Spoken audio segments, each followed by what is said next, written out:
بكرة هو يوم كان يتمنى رسول الله صلى الله عليه وسلم أن يصوم. بكرة تاسعاء 9 محرم.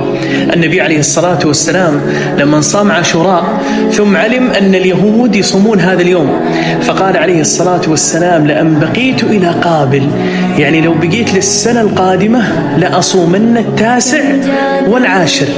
فالسنة اللي بعدها قبض رسول الله صلى الله عليه وسلم. فمن السنة أنك تصوم يوم قبل عاشوراء أو يوم بعده مخالفة لليهود، وأفضل درجة أنك تصوم يوم تاسعاء وعاشوراء وال11 اللي هو بكرة أربعاء خميس جمعة.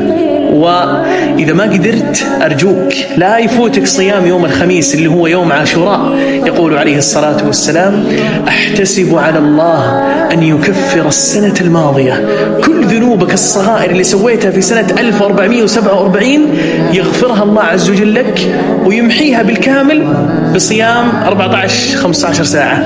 فأرجوك لا تفوت هذا الأجر العظيم.